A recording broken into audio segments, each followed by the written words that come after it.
आज जिला कांग्रेस कमेटी के द्वारा आयोजित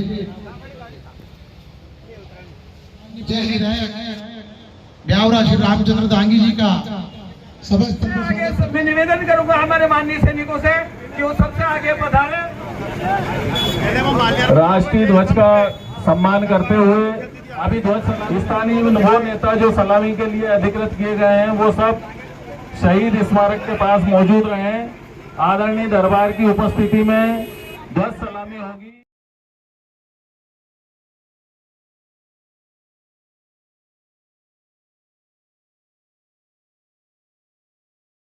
यात्रा में उपस्थित मंच पर सम्मानीय हमारे और इस कार्यक्रम में विशेष रूप से उपस्थित हम सबके मार्गदर्शक। जब देश में पुलवामा की घटना हुई और उस घटना के बाद में हमारे देश के सैनिकों ने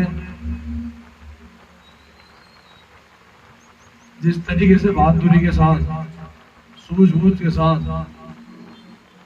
पाकिस्तान पे आक्रमण किया, पाकिस्तान पे हमला किया और कई आतंकियों के ठिकानों को नेस्तनाबूद किया, ये हमारी सेना की पराक्रम था, सेना की सूझबूझ थी। सही जगह का पता करके सही निशाना लगाया। निश्चित रूप से हम सेना को बधाई देते हैं। साथ ही जैसे ये घटना हुई पूरे देश के लोगों ने एक होकर के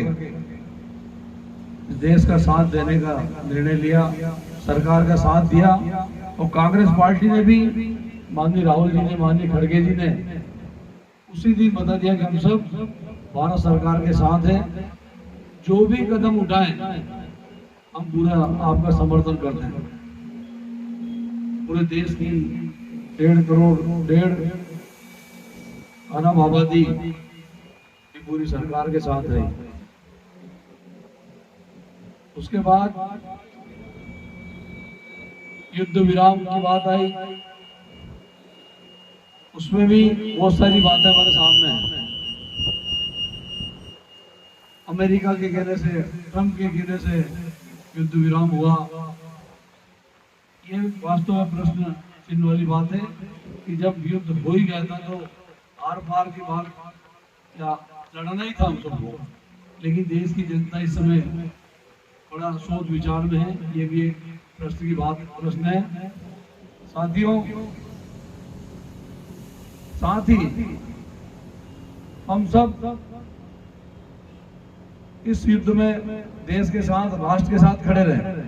राष्ट्र की बात करते हैं, दूसरी तरफ उनकी पार्टी के लोग धर्म के नाम पे अलग अलग तरीके के बयानबाजी कर रहे हैं। हमारे प्रदेश के एक मंत्री ने जो वीडियो आपने सबने देखा कि उन आतंकवादियों की बहन के माध्यम से हमने उनकी ऐसी तैसी करा दी। ये विद्वेष, ये इस तरीके का मतलब भावना, दुर्भावना हमारे देश में फैला रहे। लेकिन दुर्भाग्य है कि भारतीय जनता पार्टी पूरा देश का नेतृत्व उनके खिलाफ कार्रवाई नहीं कर रही। तो भला हो कोर्ट ने कुछ संज्ञान लिया और उनके खिलाफ प्रकरण दर्ज करा। इस तरह हमारे डिप्टी सीएम साहब देवड़ा जी भी कहते हैं कि सेना को प्रधानमंत्री के चरणों में नमन करना चाहिए। ये भाषा इस पार्टी की विचारधारा ही है। इस तरह का द्वेष फैलाने की इनकी मानसिकता है। इस बात को भी हम सब लोगों को समझने की आज आवश्यकता है। मैं ज्यादा समय नहीं लेना चाहता हूँ। हम सब सैनिकों के सम्मान में है, देश के लिए एक है और इस ऐसे विचारधारा के विरोध करते हैं। बहुत बहुत धन्यवाद। जय हिंद। मौजूद थे तो वहाँ सुरक्षा व्यवस्था नहीं होने, सवाल तो पूछना होगा सरकार से। मैं श्री विजय बहादुर सिंह जी पूर्व विधायक जी को आमंत्रित करता हूँ। भारत माता की। आज जय हिंद यात्रा में हमारे बीच में उपस्थित सम्मानित पूर्व सैनिकगण, यूथ कांग्रेस के हमारे सभी सम्मानित साथी, मोर्चा संगठन के सभी हमारे साथीगण, उपस्थित हमारी मातृशक्ति और मेरे सभी साथियों, हमारे देश में पहलगाम की घटना इस पूरे देश को उस घटना ने झकोर दिया। आतंकवादियों ने खुले रूप से, आराम से पूछ कर हमारे निर्दोष भारतीयों को, पर्यटकों को निशाना बनाया। मतलब इतने आराम से कि पूरा देश स्तब्ध रह गया कि हमारी सिक्योरिटी कहां थी, वहां पर एक पुलिस वाला क्यों नहीं था, जहां पर कश्मीर में पल पल पर सेना रहती है और वहां चुनाव जरूर हुए हैं, पर एलजी है और एलजी केंद्र सरकार का नामुंदा कहलाता है। अमित शाह जी थोड़े दिन पहले ही पार्लियामेंट में छाती ठोककर भाषण दे रहे थे कि इस देश में एक भी आतंकवाद की हिम्मत नहीं है कि हमारे देश में आक्रमण करे। पर ऐसा क्या हुआ कि एक भी पुलिस वाला नहीं, एक भी सैनिक नहीं और आतंकवादियों को खुली छूट दे दी गई। ये हमारा दुर्भाग्य है। उसके बाद हमारे देश के प्रधानमंत्री जी ने कहा कि हम पाकिस्तान को नष्टबूद कर देंगे, मिट्टी में मिला देंगे। पूरा देश प्रधानमंत्री जी के साथ में था। डेमोक्रेसी में हमारे जितने भी पार्टियां थी, सबने कहा कि हम इस समय सरकार के साथ खड़े हैं। सारी पार्टियां, कांग्रेस पार्टी के साथ साथ जितनी भी पार्टियां हैं, सबने प्रधानमंत्री जी को कहा कि हम आपके साथ में हैं, आप अच्छा बदला लीजिए। पर हमारी सेनाओं ने अच्छा हमला किया। पर यहां एक चीज और कहना चाहूंगा कि इस देश की गोदी मीडिया ने उस समय हमारे पूरे देश की 140 करोड़ जनता को भी बरगलाया।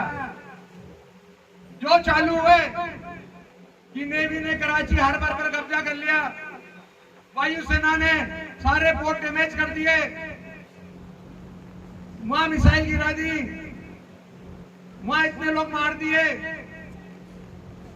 सुनकर बहुत अच्छा लग रहा था। पर दूसरे दिन जब वास्तविकता मिली, जानकारी हुई, तो हम सब लोगों को दुख भी हुआ। तो देश का गोदी मीडिया ने भी पूरा भ्रम फैलाने का प्रयास किया। जब हमारी देश की सेना आगे बढ़ रही थी और करारा जवाब पाकिस्तान को दिया जा रहा था, ऐसे समय अमेरिका के राष्ट्रपति का ट्वीट आता है और उस ट्वीट के माध्यम से इस देश की जनता को पता चलता है कि उन्होंने युद्ध विराम करा दिया। ये बड़ा अचंभे वाली बात थी कि यूएस प्रेसिडेंट के ट्वीट के माध्यम से युद्ध विराम हुआ, जबकि शिमला समझौता यह था कि इस देश की आंतरिक व्यवस्था में कोई भी विदेश हमारे इस देश की आंतरिक व्यवस्था में हस्तक्षेप नहीं करेगा। ऐसी क्या मजबूरी थी प्रधानमंत्री जी की कि उन्होंने एक दिन में अमेरिका की बात मान ली। दूसरा, एक चीज और हमको अच्छी नहीं लगी, कहे कि हमारे देश के फॉरेन मिनिस्टर जयशंकर जी ने कहा कि हमने पाकिस्तान को इन्फॉर्म कर दिया था पहले ही कि हम सिर्फ आतंकवादी ठिकानों पे टारगेट करेंगे। पता ही दोगे कि हम आपको मारने जा रहे हैं तो वहां क्यों रहेगा। ये हमारा दुर्भाग्य है कि हमारे फॉरेन मिनिस्टर का ऐसा वक्तव्य है। साथियों, पहले पुलवामा की घटना हुई और पुलवामा की घटना के बाद इस भारतीय जनता पार्टी ने उसे एक राजनीतिक एजेंडा बनाया। उस घटना के माध्यम से इस देश में उन्होंने रैलियां निकाली और वोट मांगे। अभी पहलगाम की घटना, फिर उनका चरित्र तो ऐसा ही दिख रहा है कि वो इसको वोट में कन्वर्ट करें। हमने देखा रेलवे टिकट पर मोदी जी की फोटो आ गई, जगह जगह स्कूल बच्चों के बैग पे मोदी जी की फोटो आ गई। तो कांग्रेस पार्टी ने, हमारी इंदिरा गांधी ने पाकिस्तान के 2 टुकड़े करे, बांग्लादेश बना के दिया, उनको घुटने टिकाए, लाखों सैनिकों को आत्मसमर्पण कराया। पर कांग्रेस पार्टी ने ऐसी छोटी मानसिकता के साथ कभी भी इस देश में राज नहीं किया। तो साथियों, इस समय हम सब गौरवान्वित हैं और हमें फख्र भी है कि हमारे डिफेंस के तीनों फौजें हैं, आर्मी, एयरफोर्स और नेवी, तीनों ने बहुत अच्छा काम किया और हमारे देश का सम्मान बरकरार रखा। मैं इस उपलक्ष्य में हमारे सभी साथियों को, सैनिकों को बहुत बहुत बधाई देना चाहूंगा और यहाँ पर उपस्थित अभी हमारे साथियों को बहुत बहुत बधाई। भारत माता की जय। जय हिंद। 48, 63, 71, 99 और 2025 भारतीय सेना ने हर उस आंख को मुंह तोड़ जवाब दिया जो भारत की ओर उठी। एक बार सैनिकों के सम्मान के लिए जोरदार तालियां। आपकी वजह से देश सुरक्षित, त्योहार सुरक्षित, हम सब सुरक्षित। जय हिंद, जय भारत। मैं अगले वक्ता के रूप में आदरणीय डॉक्टर राम प्रसाद एक हो गए और सारे हिंदुस्तान के लोगों ने भारत सरकार का साथ दिया और कहा कि हम हर परिस्थिति में सरकार के साथ, इस देश के साथ हैं। भाइयों, आप सभी लोगों ने देखा है, लेकिन मुझे और हमें और इस देश के लोगों को एक बात का बेहद दुख है। वो दुख मैं इस मंच के माध्यम से व्यक्त करना चाहता हूं कि पुलवामा में 44-42 सैनिकों को आतंकवाद के भेंट चढ़े, लेकिन आज तक आतंकवादी पकड़ाए नहीं गए। फिर बहुत सारी घटना है, हमारे पूर्व सैनिकों को अच्छी तरह मालूम है और यहाँ पर उपस्थित सभी लोगों को अच्छी तरह मालूम है। अब पहलगांव की घटना हुई, आज तक आतंकवादी पकड़ाए नहीं गए। वो देश में है कि बाहर चले गए, इस बात का तक भी पता नहीं है। इस बात के लिए हम दुखी हैं, लेकिन जहां भी देश के सम्मान की बात आएगी, हम सब लोग, कांग्रेस परिवार के लोग आपके साथ, देश के साथ बिल्कुल तहे दिल से खड़े हैं। हर वक्त में, हर मुसीबत में, हर समय जीत दिलाएंगे, यही शुभकामना है। लेकिन मौका दूसरा है, देश में आतंकवादी हमले हो रहे हैं तो अब तो ऐसा लगने लग गया है भारतीय जनता पार्टी की सरकार में कि ये हमलों की सरकार है।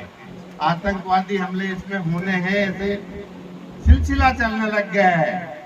पुलवामा, पहलगाम और आगे भी हमले हो सकते हैं, क्योंकि या हमले में आतंकवादी पकड़े नहीं जाते, सिर्फ देश को गुमराह किया जाता है।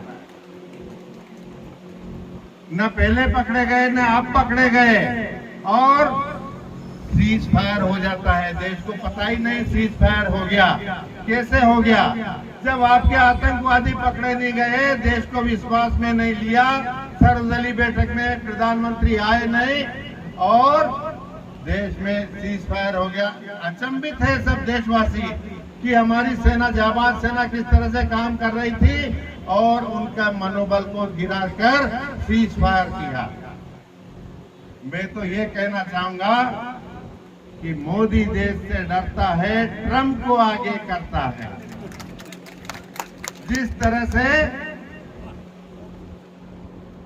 तरह से मोदी राहुल जी से डरता है, ईडी को आगे करता है। लेकिन हमारे राहुल जी चाहे ईडी को कर दे चाहे किसी को कर दे, कभी झुकने वाले नहीं है। और जिसमें दमखम से राहुल जी देश का सम्मान कर रहे हैं, साथ में पहली बार विपक्ष इतना साथ दे रहा है। हमारे सारे सिंदूर की बात करते हैं, नमन करता हूँ कि मेरी रगों में सिंदूर दौड़ रहा है खून की जगह। अरे वो इंसान जिसमें जीवन भर सिंदूर की कोई वक्त नहीं कि वो सिंदूर की बात करता है। पहले घर का सिंदूर तो देख लेता, और देश के सिंदूर की बात करता है।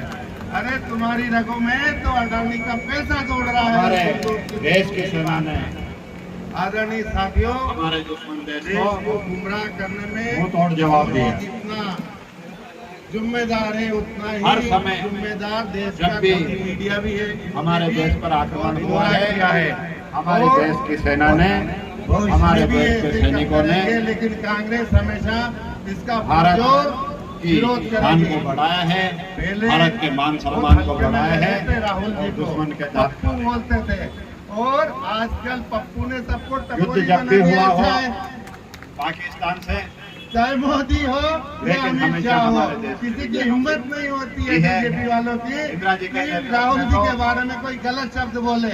ऐसा नहीं हो कि कोई नया और पकड़ा करके हमारी बेइज्जती करा दे। आजकल राहुल जी का क्रेज मोदी जी से देश में ज्यादा बढ़ रहा है, आगे भी ये बढ़ेगा। इस धन्यवाद 5 दिन के युद्ध में हमारे देश की सेना ने मजबूती के साथ दुश्मन को सबक सिखाया।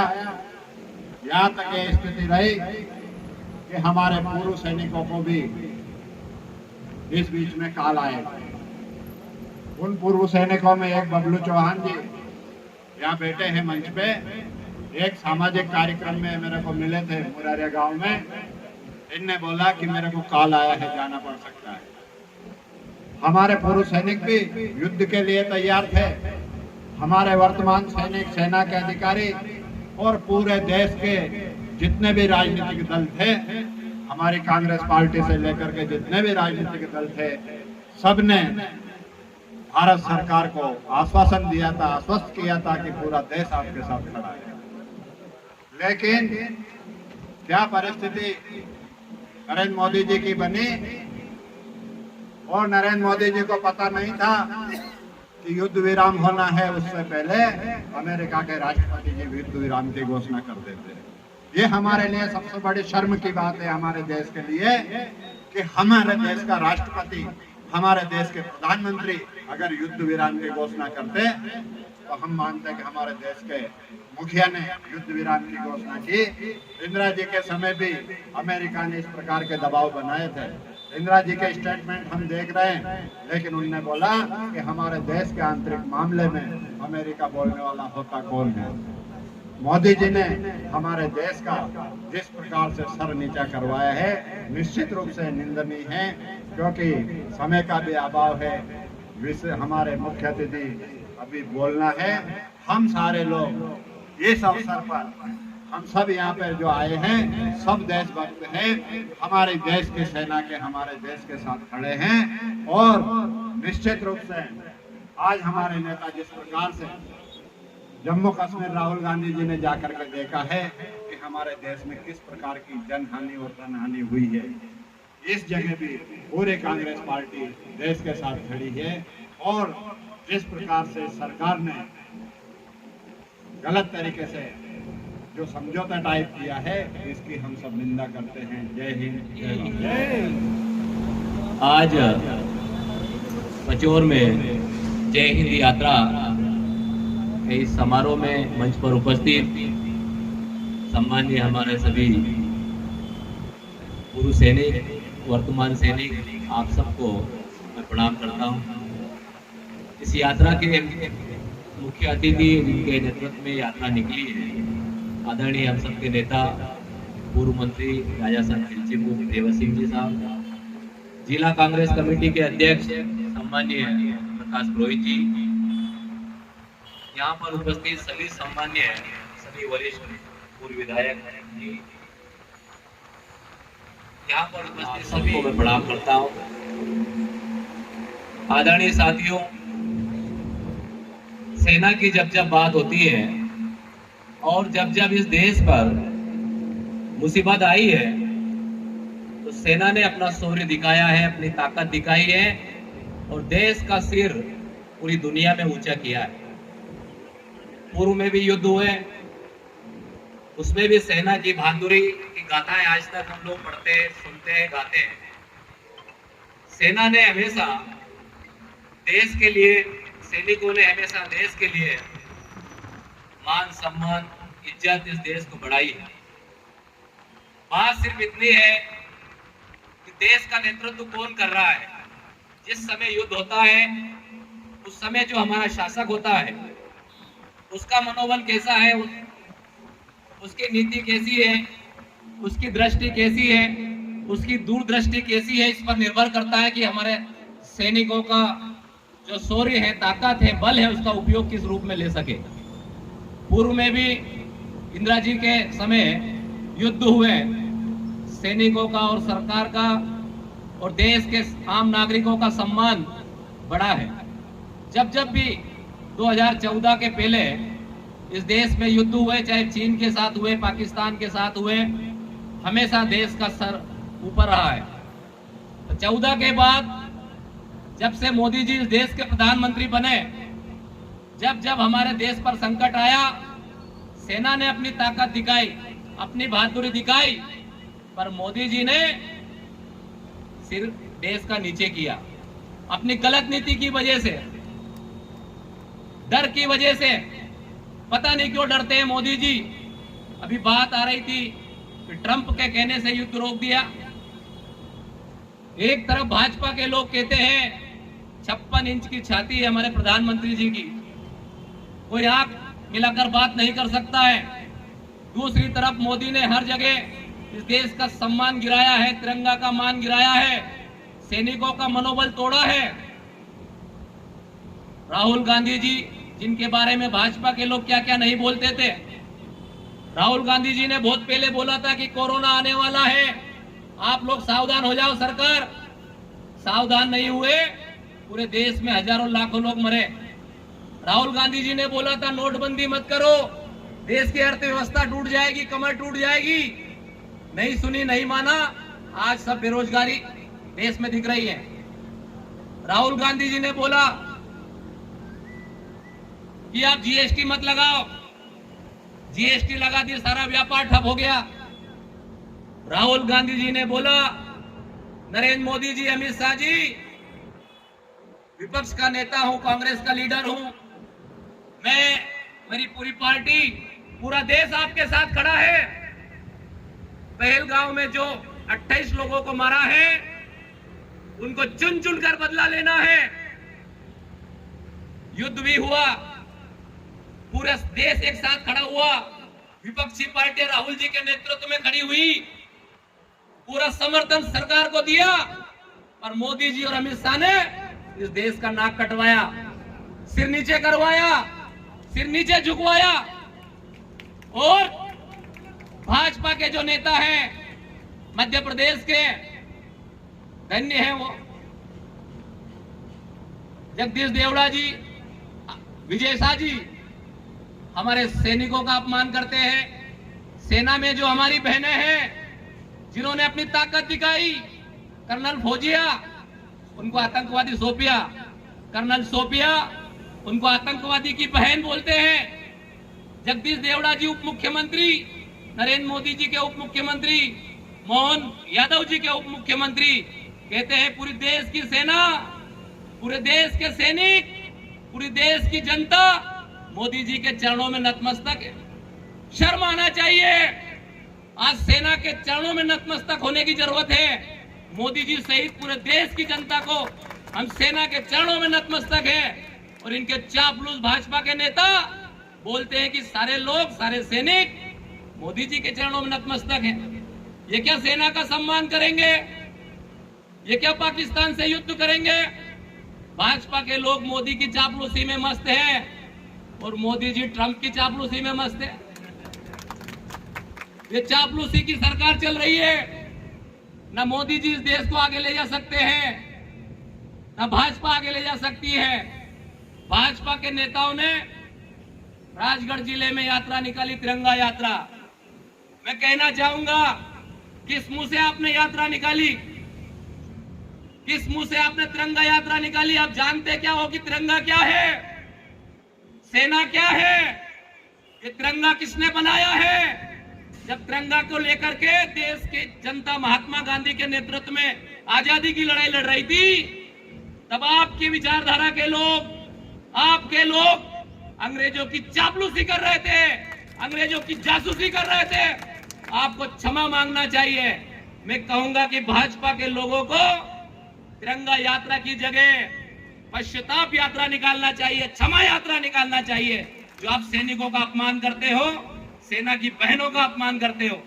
आदरणीय साथियों, भाजपा के लोग कहते थे एक के बदले 10 सिर लाएंगे, एक के बदले 10 सिर लाएंगे। कहां गए 10 सिर? हमने देखा इस देश का अपमान, युवाओं का अपमान। जब हमारे देश के बच्चे, नौजवान विदेशों में सर्विस करने गए, अमेरिका में वो उनको पकड़ा और उनके पैरों में, हाथ में बेड़ियां डाली गई।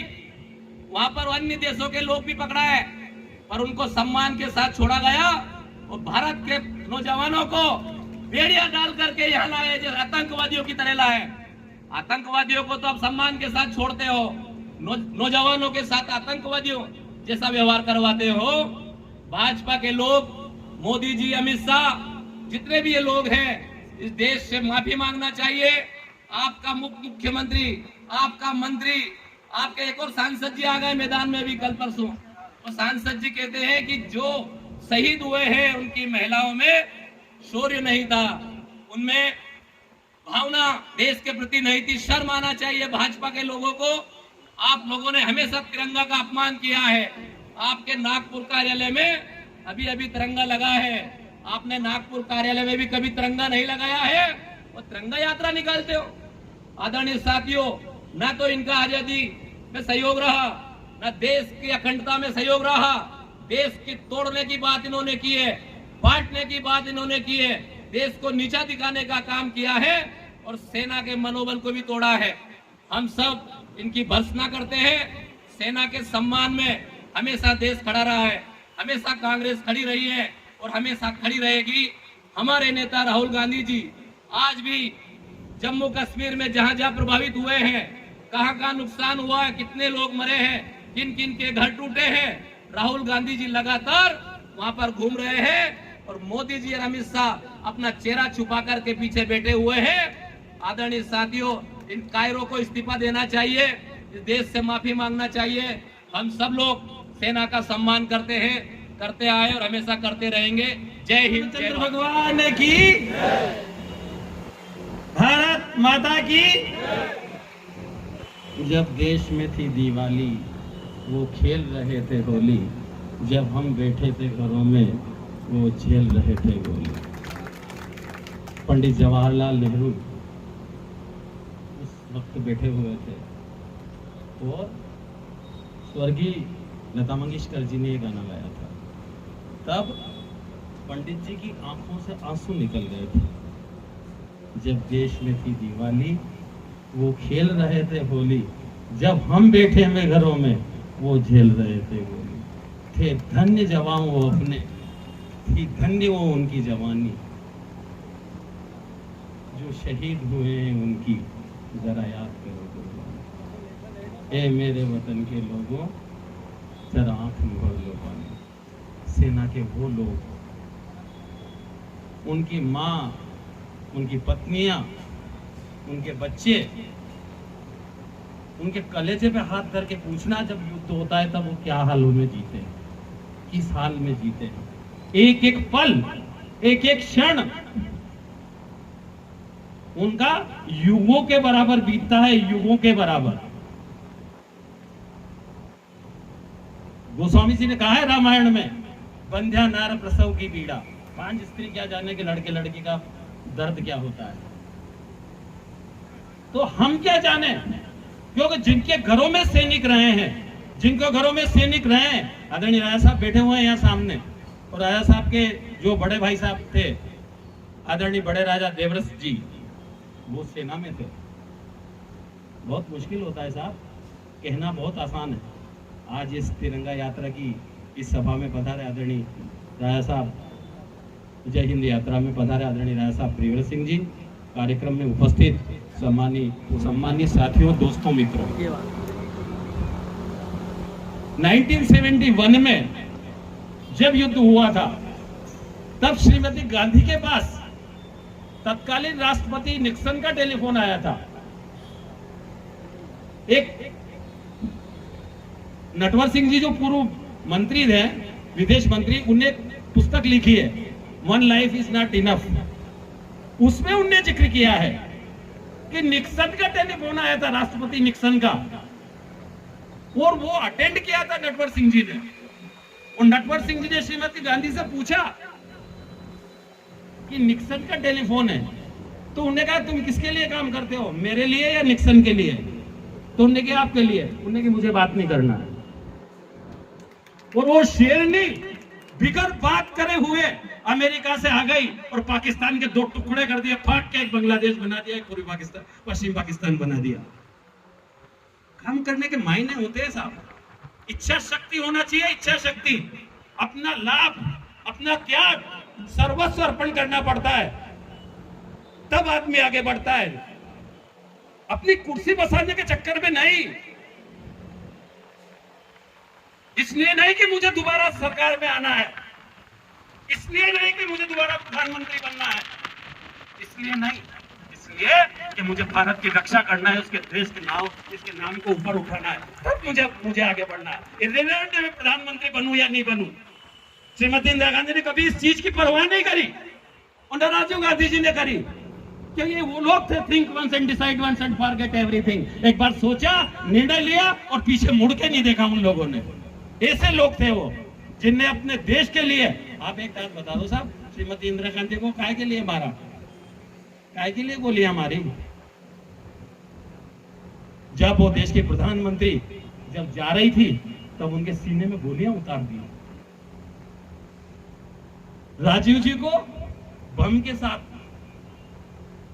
शहीद किया, और वो मुट्ठी भर हड्डियां वाले महात्मा को गोली मार दी। जब वो प्रार्थना करने जा रहे तब गोली मार दी। और उस विचारधारा के समर्थक जिन्हें गांधी को गोली मारी, गॉडसे कौन था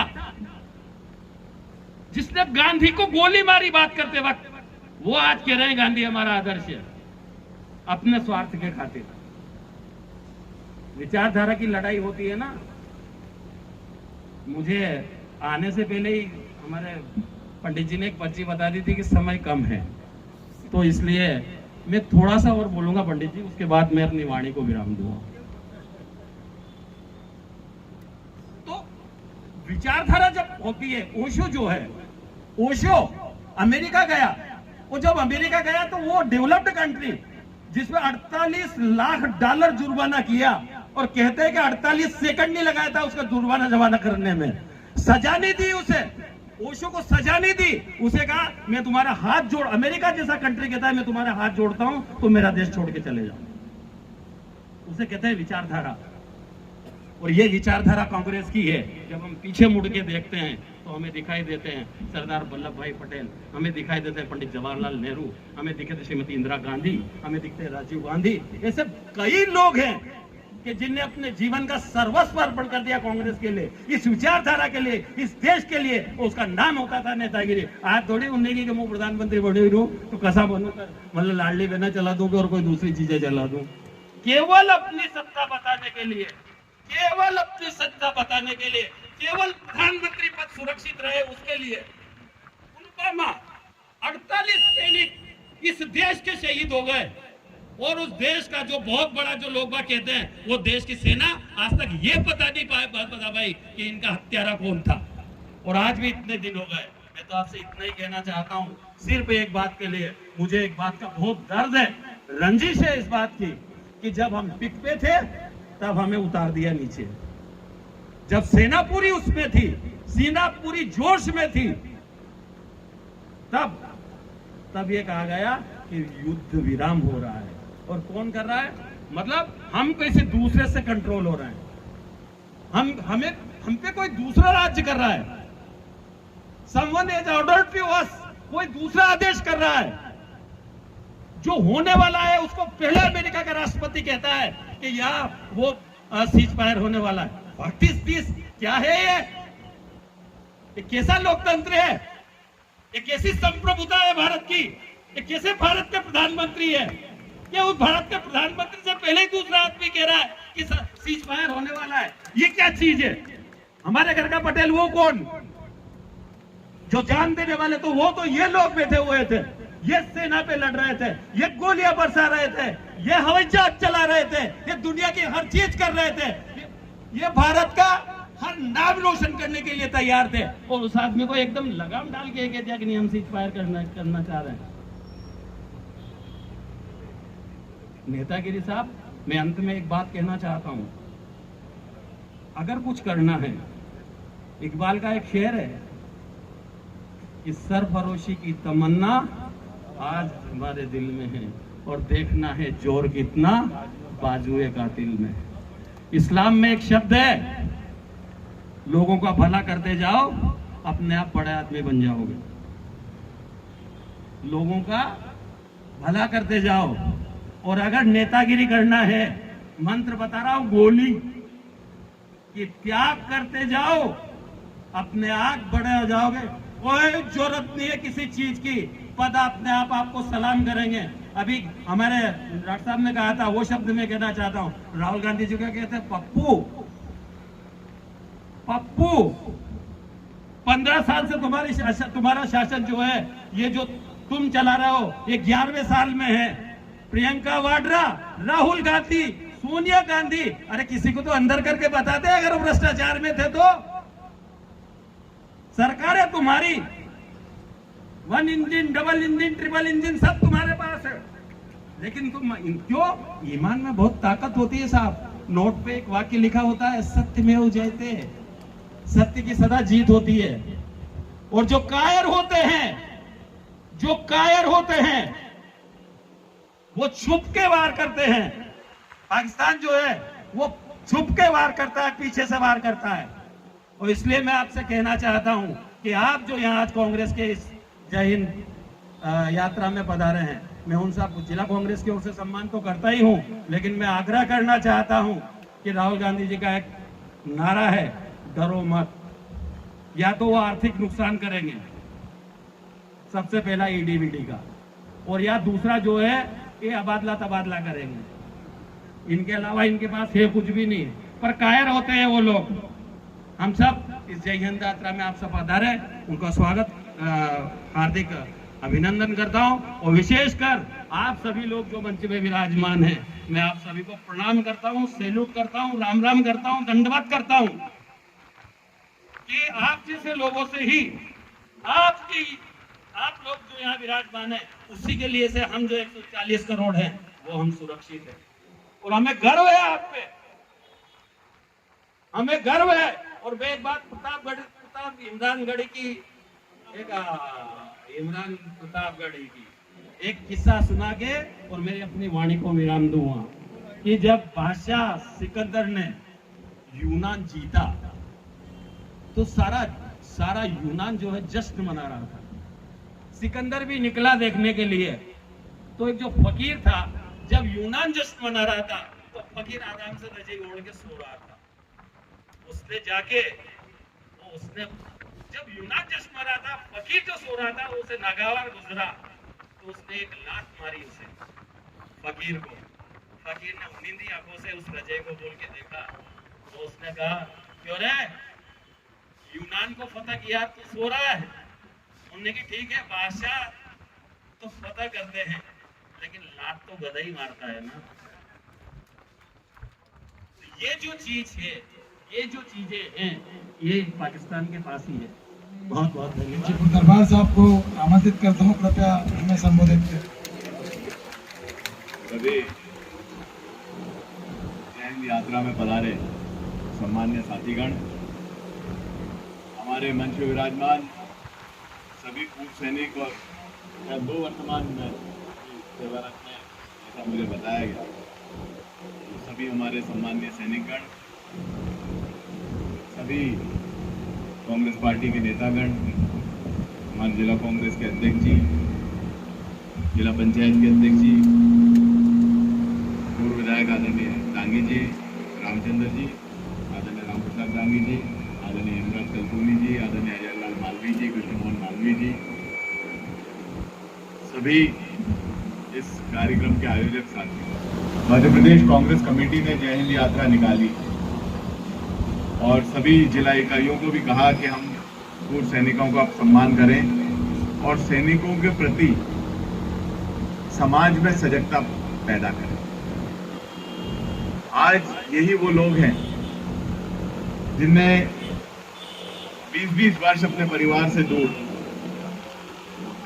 अपने पारिवारिक जवाबदारियों को त्याग कर और इस देश की सीमाओं की रक्षा की। इन सबको हम सबको प्रणाम करना चाहिए। ये वो साथी हैं कि आज तो मोबाइल पे बात हो जाती है, पर ऐसे दुर्गम स्थानों पर खड़े रहते हैं जहां पे शायद मोबाइल का भी नेटवर्क नहीं आता। ऐसी परिस्थितियों में सेवाएं देते हैं कि किसी के घर में बीमार माता है, किसी के घर में बीमार पिता है, किसी के घर में बच्चों को पिता की आवश्यकता है, और सालों ऐसी दुर्गम परिस्थितियों में इनने देश की सेवा करी। राजगढ़ जिला मध्य प्रदेश का एक ऐसा जिला है जहां बहुत सारे नौजवान सेना में रहे हैं। हमारे यहाँ के कई साथियों ने अपनी जान की कुर्बानी इस देश के लिए दी है। 1962 के युद्ध में राजगढ़ तहसील के किलामरगढ़ गांव के लेफ्टिनेंट विजेंद्र सिंह या हमारे कुजनेर के साथी राजेश जी, मनीष कारपेंटर जी, जिनने कश्मीर में आतंकवादियों से लड़ते हुए अपनी प्राण न्यौछावर करे, ऐसे अनगिनत उदाहरण हैं। और मुझे तो बड़ा गर्व होता है कि कहीं पे भी अगर सेना में सबसे ज्यादा भर्ती की बात होती है तो हमारी जीरापुर की तहसील और जीरापुर तहसील के कई गांव सबसे आगे रहते हैं। एक गांव तो ऐसा है जहाँ पे 100 सैनिक कभी सर्विंग 100 जवान तक पहुंच गए, रामगढ़ में, लखोनी में, अन्या में, गड़गड़ में। हमारे इन सब जवानों को हम प्रणाम करते हैं। हम एक बड़े कठिन दौर से गुजर रहे हैं जहां जो हम सुनते हैं वो सही नहीं है, जो हम देखते हैं वो भी कोई और तय करता है कि हम देखते क्या हैं, कोई और तय करता है कि हम सुनते क्या हैं, कोई और तय कर रहा है। आज चंद लोगों के हाथ में मीडिया पहुंच गया।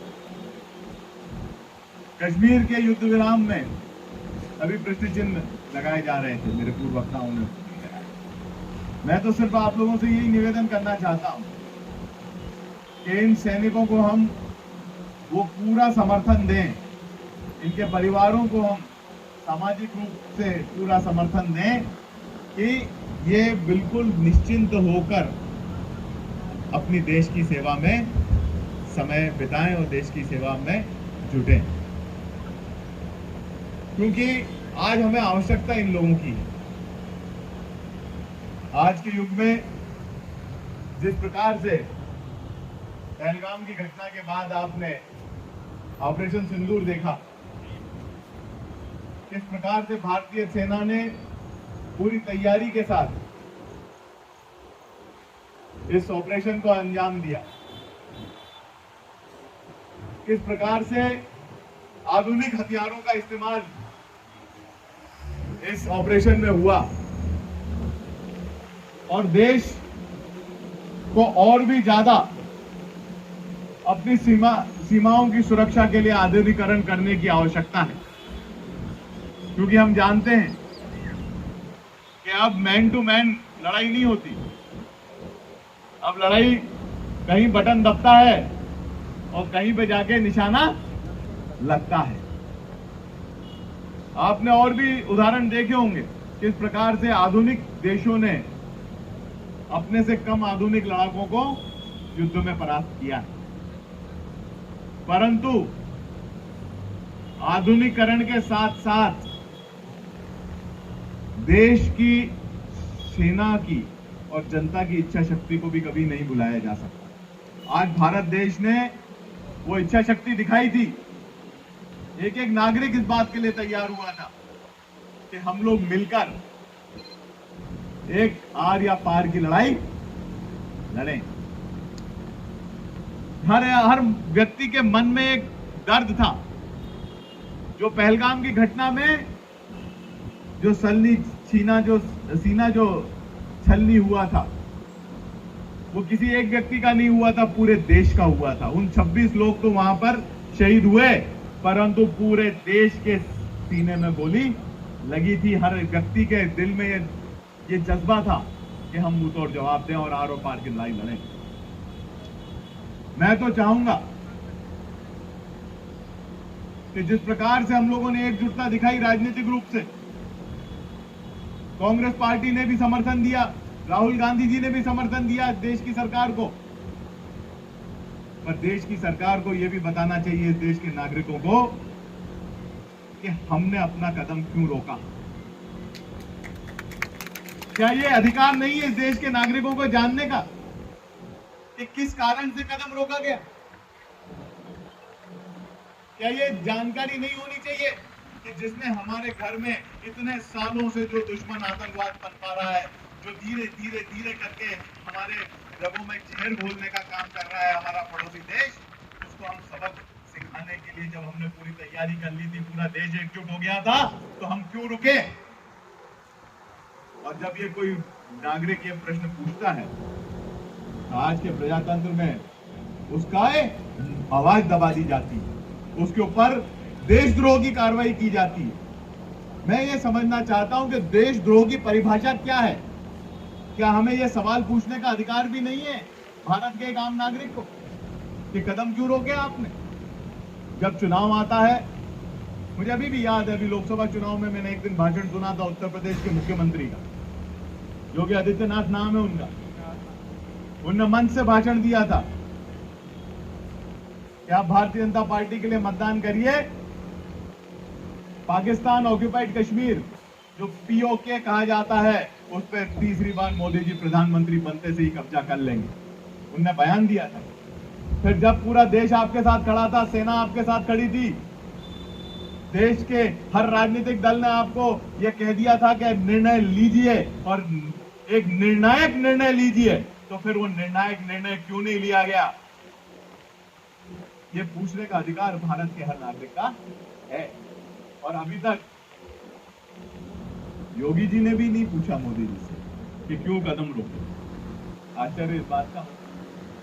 तो इसमें कहीं ना कहीं बात यह आती है कि जो हम सुन रहे हैं और जो हम देख रहे हैं वो सही नहीं है। क्या हो रहा है इसके बारे में एक नागरिक को भी सजग होने की आवश्यकता है और सेना को भी सजग रहकर जो कार्य कर रही है सेना, उसको समर्थन हम लोगों को ज्यादा से ज्यादा देना चाहिए। ये हम लोगों की व्यवस्था है। आज किस प्रकार से आज हमारे मंच पे पूर्व सैनिक बैठे हैं, ये अलग अलग समाज अलग अलग जातियों से आते हैं, पर इनकी एकता क्या है? ये भारत के सिपाही हैं, भारत की सीमाओं की रक्षा करते हैं। कोई किस समय, मैं तो जानता भी नहीं सबसे, क्योंकि परिचय है ऐसा सबके नाम से नहीं है, कुछ लोगों से है, कौन किस समाज का, कौन जाति किस जाति का है मैं नहीं जानता। पर एक आपने दिल पे हाथ रख के रखिए कि आप अपने आप को इनकी जगह डालिए, एक पूर्व सैनिक बन के देखिए या वर्तमान सैनिक बन के देखिए। आप भी किसी न किसी जाति से, किसी न किसी समाज से आते हैं। भारत अनेकता में एकता के लिए प्रसिद्ध है। अगर हम अपने दिल पर हाथ रख के पूछें कि हम अपना पूरा जीवन इस देश की रक्षा के लिए दांव पे लगा दें, और कोई किसी राजनीतिक दल जो इस देश में राज कर रहा है उसका एक नुमाइंदा जो मंत्री जैसे पद पे खड़ा बैठा हुआ है, वो हमारी राष्ट्रभक्ति की भावना के प्रति अगर कोई हमारे सामाजिक टिप्पणी करता है तो क्या वो सही है? विचार करिए, अगर आपके साथ ये घटना घटी होती, आपने सर्वस्व अपना इस देश के लिए निछावर कर दिया होता, और आपके लिए कोई ये कहता, आपकी जाति के लिए या जिस परिवार में आपने जन्म लिया है उसके लिए कोई अगर ऐसे शब्द इस्तेमाल करता, तो आपके दिल पे क्या गुजरती? आपका मनोबल बढ़ता कि आपका मनोबल घटता? प्रश्न इस बात का आता है, और प्रश्न यही है कि आज उनके ऊपर कोई कार्रवाई नहीं हुई। न्यायालय अपनी कार्रवाई कर रहा है, पर सरकार की ओर से कोई सजगता, सरकार ने तो पल्ला झाड़ लिया कि मामला न्यायालय में। पर साथियों, हमें मनोबल बढ़ाना है, घटाना नहीं। और आज का कार्यक्रम, ये जय हिंद यात्रा जो पूरे प्रदेश में हम लोग निकाल रहे हैं, वो सेना का मनोबल बढ़ाने के लिए और अनेकता में एकता की बात करके देश के हर उस सिपाही के साथ हमारी भावना, हमारी ताकत, हमारी सोच हर उस सिपाही के साथ रहे जो आज देश की सीमाओं पे हमारी रक्षा कर रहा है। और वो हर व्यक्ति जिसने इस देश की सीमाओं की रक्षा करने का संकल्प लिया है, अपने परिवार से दूर जाकर खड़ा हुआ है, इस देश के सिपाही के रूप में काम कर रहा है, उसको हम सामाजिक रूप से तो प्रोत्साहित करें ही सही, उसका मनोबल बढ़ाएं। क्योंकि हम वहां पे और क्या कर सकते हैं? सामाजिक प्रोत्साहन दे सकते हैं, साथ साथ उनके परिवारों की भी सुख दुख की घड़ी में उनका सहयोग करें, उनका साथ दें, और समाज में पूर्व सैनिकों के लिए, वर्तमान सैनिकों के लिए, जिनने इस देश के लिए बलिदान दिया है, उनके लिए सजगता बढ़ाएं और उनके प्रति एक भावना जागृत करें जन सामान्य में कि यही वो लोग हैं कि जब हम रात को नींद में सोते हैं तो हमारी घर की रक्षा करने वाले यही लोग हैं। इनको हमें किस प्रकार से प्रोत्साहित करना है, किस प्रकार से हमें इनको आगे बढ़ाना है, इनके परिवारों का मनोबल कभी नहीं घटने देना है, यही हमें संकल्प लेना चाहिए। इसी के लिए हम लोग आज ये जय हिंद यात्रा निकाले हैं। आज आप सब लोग यहाँ पधारे, जय हिंद यात्रा को आपने पूर्ण रूप से समर्थन दिया। जो प्रश्न हैं उनके उत्तर तो जो कुर्सी पे बैठे हैं वही दे सकते हैं, हम तो कैसे दे सकते हैं? हमारे पास तो उनके कोई उत्तर है नहीं, क्योंकि हमें जानकारी ही नहीं है कि किन कारणों से युद्ध विराम हुआ, किन कारणों से आर या पार की बात करने वाले के कदम रुक गए, किन कारणों से ये सारा हुआ। अगर उसमें भी अगर हमें देशद्रोही का नाम दिया जा रहा है तो मैं नहीं मानता कि हम कोई देशद्रोह कर रहे हैं। हम तो जनता को सिर्फ ये कहना चाह रहे हैं कि कदम रुके क्यों, इसका प्रश्न तो पूछने का अधिकार हर भारत के नागरिक को है। और यही बात आज यहाँ पर मैं रखना चाहूंगा। मेरा आपसे ये भी अनुरोध है कि वो उत्तर दें या ना दें, हम हमारा कर्तव्य मातृभूमि के प्रति पूर्ण रूप से निभाएं। ज्यादा से ज्यादा राजगढ़ जिले में प्रयास करें कि हमारे नौजवान साथी जो हैं उनमें अलग जगाएं कि देश की रक्षा और सेना में जाना एक बड़ा पराक्रम का काम होता है, सामाजिक रूप से मजबूती का काम होता है। उनको प्रोत्साहित करें कि वो जाएं, सेना में भर्ती हों और देश की रक्षा में अपना योगदान और सहयोग करें। प्रयास तो ये करें कि हम अपने परिवार में भी ये बात करें, हर परिवार में बात करें कि जो भी अगर कोई ऐसा लायक है, क्योंकि उसमें भी सिलेक्शन का क्राइटेरिया होता है, कद काठी सब चीजों की आवश्यकता पड़ती है, इम्तिहान की भी आवश्यकता पड़ती है। और मैं पूर्व सैनिक साथी जो विराजमान हैं उनसे भी अनुरोध करूंगा कि आप भी प्रोत्साहित, आप भी मार्गदर्शन दें सभी लोगों को कि ज्यादा से ज्यादा हमारे जिले के नौजवान सेना में भर्ती हो और इस नेक कार्य को अंजाम दे और मजबूती देश को प्रदान करें। इसी का हम लोग सब लोगों को आगे ज़्यादा से ज़्यादा प्रोत्साहित करें। यही 2-3 बातें आप लोगों के बीच में रखनी थी। समय भी बहुत ज़्यादा हो गया। जय हिंद यात्रा के इस सफल कार्यक्रम के लिए जितने भी आयोजक बंधु हैं, जितने भी साथी जिनने पूरा अपना इसमें योगदान दिया। 2 हमने इसके वो बनाए थे संयोजक, भाई नंदलाल जी और भाई पराशर जी, उनको भी बधाई। ब्लॉक अध्यक्ष जी को भी बधाई। चिल्लाविया वाले हमारे मुकेश भैया को और अमित बंसल जी नगर अध्यक्ष जी को बधाई। और आप सभी मंडलम और जो भी जिसके भी मास्टर कोच भी और तो गिलहरी की तरह जिसने भी योगदान दिया इस पुलिया को बांधने में, उन सभी को बहुत बहुत शुभकामनाएं और बहुत बहुत बधाई। पर हम आज का जो संदेश लेकर जाएं, एक देशभक्ति की भावना, एक सैनिकों के प्रति सम्मान की भावना, एक सेना में ज्यादा से ज्यादा हमारे जिले के नौजवानों को प्रोत्साहित करने की भावना लेकर हम जाएं और यही बात हम जनता के बीच में रखें। यही आज का संदेश हमारा होना चाहिए कि हमारे रक्षकों के साथ हम खड़े हैं। बहुत बहुत धन्यवाद। सावधान, विश्राम, सावधान, सलामी आमदे, जैसे थे। सभी राष्ट्रीय गान के लिए तैयार हो जाएं। राष्ट्रीय गान शुरू कर। जन गण मन अधिनायक जय हे भारत भाग्य विधाता, पंजाब सिंध गुजरात मराठा द्राविड़ उत्कल बंग, विंध्य हिमाचल यमुना गंगा, उच्छल जलधि तरंगा। तब शुभ नामे जागे, तब शुभ आशीष मांगे, गाए तब जय गाथा। जन गण मंगलदायक जय हे भारत भाग्य विधाता, जय हे जय हे जय हे जय जय जय जय हे। कौमी नारा वंदे मातरम, आजाद हिंद जिंदाबाद। विश्राम। मुकेश शर्मा जी से आज जिला स्तरीय इस यात्रा में पधारे उन सैनिकों, वर्तमान सैनिकों को मैं प्रणाम करता हूँ, महाशक्ति को प्रणाम करता हूँ और जिला संगठन के सभी वरिष्ठ नेताओं और साथियों को प्रणाम करता हूँ। और आप यहाँ पधारे, आपने कार्यक्रम को सफल बनाया, इसके लिए बहुत बहुत आभार।